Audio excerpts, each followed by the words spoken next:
বাংলাদেশের বিষয়ে সবকিছু ভারতের উপরে ছেড়ে দিচ্ছি। মার্কিন প্রেসিডেন্ট ডোনাল্ড ট্রাম্পের এমন একটি মন্তব্যে যখন সারা দেশে তোলপাড় চলছে, নানান পক্ষ নানানভাবে বিশ্লেষণ করার চেষ্টা করছে, ঠিক সেই মুহূর্তে আমাদের প্রধান উপদেষ্টা অধ্যাপক ডক্টর মোহাম্মদ ইউনূস তিনি নিজে এবার বিস্ফোরক একটি মন্তব্য করলেন, এবং আমি মনে করি একই সঙ্গে বিতর্কিত মন্তব্য। তার জায়গা থেকে এই ধরনের মন্তব্য কোনোভাবেই সমীচীন নয় বলে আমি মনে করি। তিনি বলেছেন যে বাংলাদেশ নিয়ে অপপ্রচার চালাতে গিয়ে ট্রাম্পের কাছে গিয়েও সুবিধা করতে পারেনি একটি পক্ষ। এই কথাটি কোথায় বলেছেন? শনিবার জাতীয় ঐক্য কমিশনের পক্ষ থেকে রাজনৈতিক দলগুলোর সঙ্গে যে বৈঠকটি ছিল, সেই বৈঠকে বক্তব্য দেওয়ার সময় তিনি এই মন্তব্য করেছেন। আচ্ছা, ডক্টর মোহাম্মদ ইউনূস সাহেব কি তিনি নিজের উচ্চতা সম্পর্কে ভুলে গেছেন, অথবা তার মুখ থেকে যার যাই ইচ্ছে খুশি বের করে নিয়ে আসার চেষ্টা করছেন?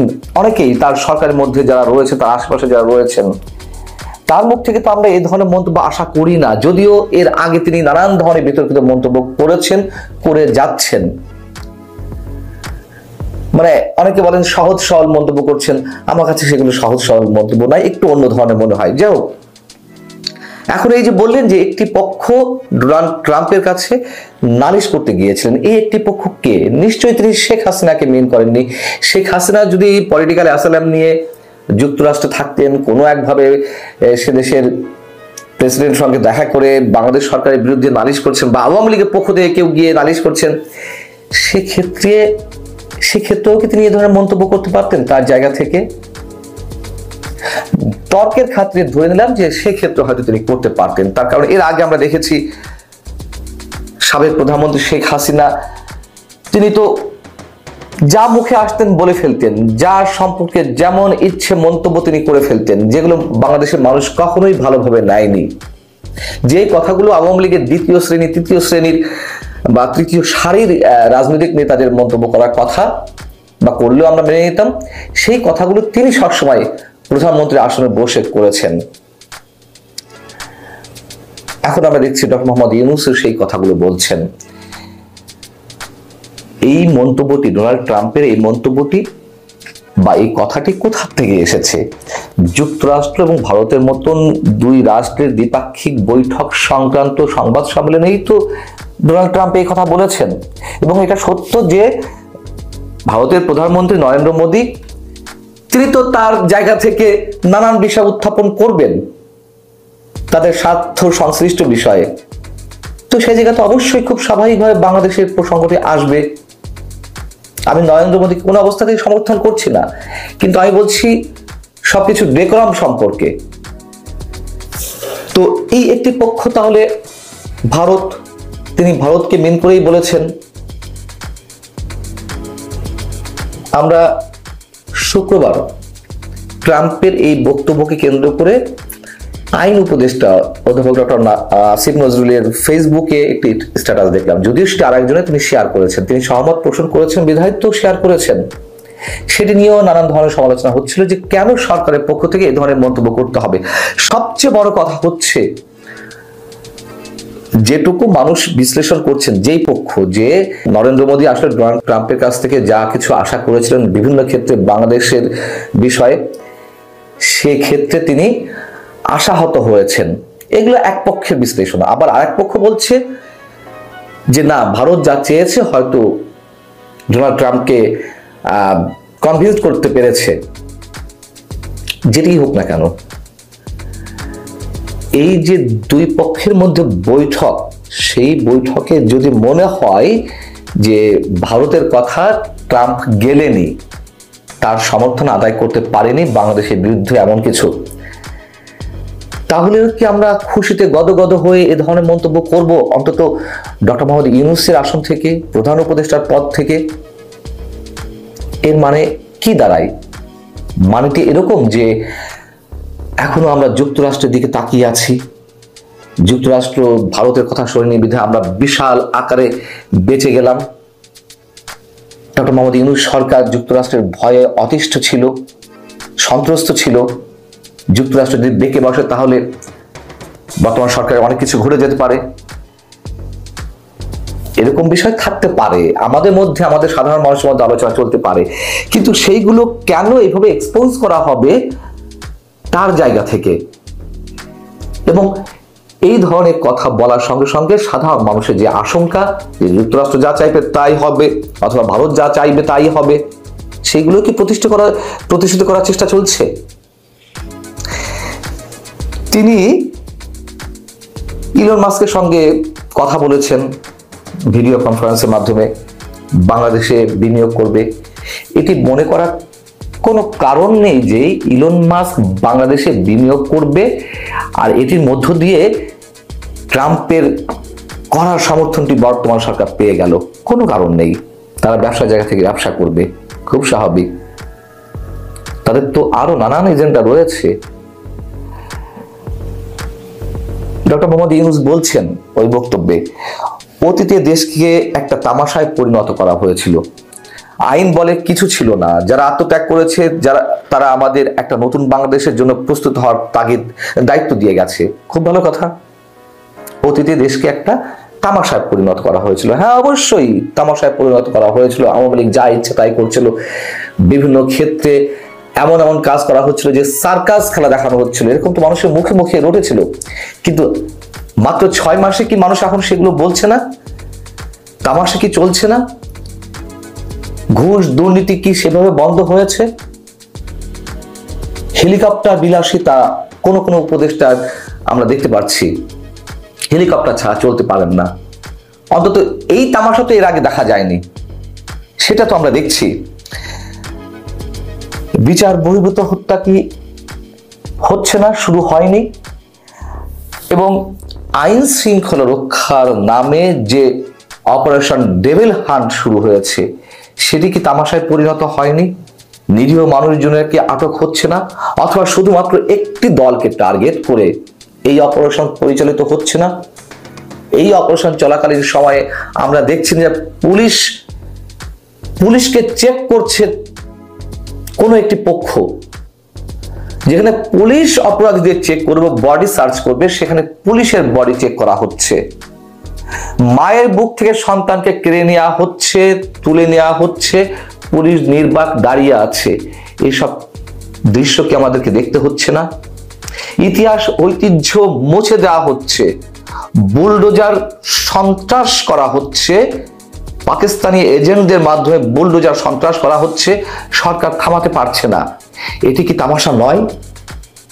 মানুষ তো বলছে যে দেশে কোনো সরকার নাই, ওই সময়গুলোতে যা চলেছে, মাঝে 2-4 দিন বুলডোজার দিয়ে সারা দেশে যে অরাজকতা শুরু হলো, নৈরাজ্য শুরু হলো, যারা আত্মত্যাগ করেছেন, যাদের আত্মত্যাগের কথা প্রধান উপদেষ্টা তুলে ধরলেন, তাদের সঙ্গে কি প্রতারণা করা হচ্ছে না? তারা কি এই বাংলাদেশ চেয়েছিল গণঅভ্যুত্থানের মাধ্যমে? তারা কি স্বৈরাচার মুক্ত বাংলাদেশে এই ধরনের দৃশ্য দেখতে চেয়েছিল? চায়নি তো, তাই না? তাহলে তো অবশ্যই তাদের আত্মার সঙ্গে প্রতারণা করা হচ্ছে। গণতান্ত্রিক অধিকার কি নিশ্চিত হয়েছে? গণমাধ্যমের অধিকার নিশ্চিত হয়েছে? গণমাধ্যম স্বাধীনভাবে কথা বলতে পারছে? সবই সেলফ সেন্সরশিপের মধ্যে চলছে। এবং আমাদের মতো গুটি কয়েক মানুষ যারা সমালোচনা করছে সরকারের বিভিন্ন অসঙ্গতি, অনিয়মের বিরুদ্ধে কথা বলছি, তাদেরকে তো নানান ধরনের হুমকি দেওয়া হচ্ছে, নানানভাবে হুমকি দেওয়া হচ্ছে। এই কথা শুধু আমি বলছি না, আরো অনেকে বলছেন, অন দ্য রেকর্ড বলছেন। তাহলে তামাশা কি বন্ধ হয়েছে? তিনি বলছেন শুধু বাংলাদেশ নয়, সারা পৃথিবীর মানুষ আমাদের সমর্থন দিচ্ছে, তাই বিরোধী পক্ষ সুবিধা করতে পারছে না। সারা পৃথিবীর মানুষ প্রথম দিকে সমর্থন দিয়েছিল, এখন পৃথিবীর বিভিন্ন প্রান্ত থেকে, বিভিন্ন পর্যায় থেকে বর্তমান সরকারের সমালোচনা করা শুরু করে দিয়েছে। হিউম্যান রাইটস ওয়াচ তারা অপারেশন ডেভিল হান্ট নামে যা চলছে সেখানে মানবাধিকার লঙ্ঘন হচ্ছে বলে উল্লেখ করেছে এবং মানবাধিকার রক্ষার জন্য সচেতন থাকতে বলেছে সরকারকে। এবং আরো বিভিন্ন জায়গার থেকে যেসব কথাবার্তা উচ্চারিত হচ্ছে বা বিভিন্ন রাষ্ট্রের প্রতিনিধিরা বর্তমান সরকারের উপদেষ্টাদের সঙ্গে বা প্রধান উপদেষ্টার সঙ্গে দেখা করে তারা যেই আহ্বানগুলো জানাচ্ছে, তাদের বিভিন্ন ধরনের আশঙ্কা আতঙ্ক থেকে গণতান্ত্রিক পরিবেশ নিশ্চিত করার ক্ষেত্রে, আইন শৃঙ্খলা পরিস্থিতির উন্নতি করার ক্ষেত্রে তারা তো বিভিন্ন ধরনের অ্যাপিল করছে মানে তারা আহ্বান জানাচ্ছে। এমনকি যুক্তরাজ্য তো কয়েকদিন আগে সতর্কতা জারি করলো তাদের নাগরিকদের চলাফেরার ক্ষেত্রে। তাহলে সমর্থনটা কি এমনিতেই জানাবে, নাকি এত কিছু পরেও তারা সমর্থন জানিয়ে যাচ্ছে? প্রিয় দর্শক, ভারতের প্রধানমন্ত্রী মিস্টার নরেন্দ্র মোদী এবং মার্কিন প্রেসিডেন্ট ডোনাল্ড ট্রাম্পের মধ্যে বাংলাদেশ প্রসঙ্গে যে আলোচনা হয়েছে সেটা নিয়ে বাংলাদেশে সমাধানহীন আলোচনা চলছে। প্রত্যেকে নিজের মতো করে ব্যাখ্যা করছেন, পত্রপত্রিকায় লেখালেখি হচ্ছে, টেলিভিশন চ্যানেলগুলো কথা বলছে, টক শোতে অনেকেই তাদের নিজেদের মতো করে কথা বলছেন। কথা বলার কারণ আছে নিজেদের মতো করে, সেটি হচ্ছে ডোনাল্ড ট্রাম্পও যে সাংবাদিকের প্রশ্নের জবাবে যে কথাগুলো বলেছেন তাতে বাংলাদেশ সম্পর্কে তার মনোভাব সত্যিকারে কি সেটা কিন্তু ক্লিয়ার না। আবার ভারতের প্রধানমন্ত্রী কিন্তু বাংলাদেশ প্রসঙ্গে কোনো কথাই বলেননি, তিনি রাশিয়া এবং ইউক্রেন সম্পর্কে কথা বলেছেন। সাংবাদিকের প্রশ্নের জবাবে ডোনাল্ড ট্রাম্প বলেছেন যে বাংলাদেশে রেজিম চেঞ্জের ব্যাপারে 5ই আগস্টের যে পট পরিবর্তন সেই ব্যাপারে মার্কিন ডিপ স্টেটের কোনো ভূমিকা নাই। ভূমিকা যদি থেকেও থাকে, আবারও বলছি, মার্কিন যুক্তরাষ্ট্রে বাংলাদেশে ক্ষমতার পট পরিবর্তনে যদি কোনো ভূমিকাও থাকে, একজন রাষ্ট্রপ্রধান হিসেবে তিনি বলবেন না যে হ্যাঁ আমরা পরিবর্তন ঘটিয়েছি, আমাদের ভূমিকা আছে। এটা যেমন একটা ব্যাপার। এই ছাড়া তিনি বলেছেন যে শত শত বছর বাংলাদেশের বিষয়ে ভারত খেয়াল রাখছে বা বাংলাদেশের বিষয়ে তারা নজরদারি করছে। বাংলাদেশ তো শত শত বছর ছিল না, বাংলাদেশ তো 1971 সালে স্বাধীনতার পর থেকে আমরা বাংলাদেশ বলে থাকি। কাজেই তিনি এই বিষয়টি দিয়ে কি বোঝাতে চেয়েছেন সেটিও কিন্তু বোঝা যায়নি। আরেকটা হচ্ছে, একটা কথা শুধু যেটা নিয়ে এখন বেশ আলোচনা হচ্ছে, প্রত্যেকের নিজের মতো ব্যাখ্যা করছেন, সেটি হচ্ছে তিনি বলেছেন আমি বাংলাদেশের বিষয়টি প্রধানমন্ত্রীর উপর ছেড়ে দিলাম বা ছেড়ে দেব। এই কথা তিনি যখন বললেন এটারই ব্যাখ্যা চলছে। এই কথা বলতে তিনি কি বোঝাতে চেয়েছেন যে বাংলাদেশে ভবিষ্যতে কোনো পরিবর্তন বা ভারত বাংলাদেশকে পার্শ্ববর্তী দেশ হিসেবে যেভাবে দেখতে চায় ভারত সেভাবে দেখুক বা ভারত সেই সিদ্ধান্ত নেবে, অর্থাৎ সিদ্ধান্তটি ভারতের উপর ছেড়ে দিয়েছেন, মার্কিন যুক্তরাষ্ট্র সেই বিষয়ে বাংলাদেশ প্রসঙ্গে কোনো ভূমিকা রাখতে চাচ্ছেন না। এটি নাকি অন্য কিছু সেটি কিন্তু আমরা বুঝতে পারিনি। নরেন্দ্র মোদীর উপর তিনি যখন নরেন্দ্র মোদীকে কথা বলতে দিয়েছেন বাংলাদেশ প্রসঙ্গে, নরেন্দ্র মোদীও তখন বাংলাদেশ প্রসঙ্গে কোনো কথা না বলে ইউক্রেন সম্পর্কে কথা বলেছেন, রাশিয়া ইউক্রেন যুদ্ধ নিয়ে কথা বলেছেন। এটারও একটা সঙ্গত কারণ আছে। ভারতের প্রধানমন্ত্রী ওপেন স্পেসে সাংবাদিকদের সামনে সারা পৃথিবীবাসী দেখছে, এই অবস্থায় কোনো একটা দেশ সম্পর্কে, কোনো একটা স্বাধীন দেশ সম্পর্কে তিনি কোনো মন্তব্য করতে পারেন না সরাসরি। তো আমরা সেদিকে যাব না, আমরা দেখতে চাই। তবে অন্দরমহলে তাদের দুজনের কি কথা হয়েছে সেটি কিন্তু আমরা জানতে পারিনি, সেই সম্পর্কে তারা কোনো বক্তব্য দেননি।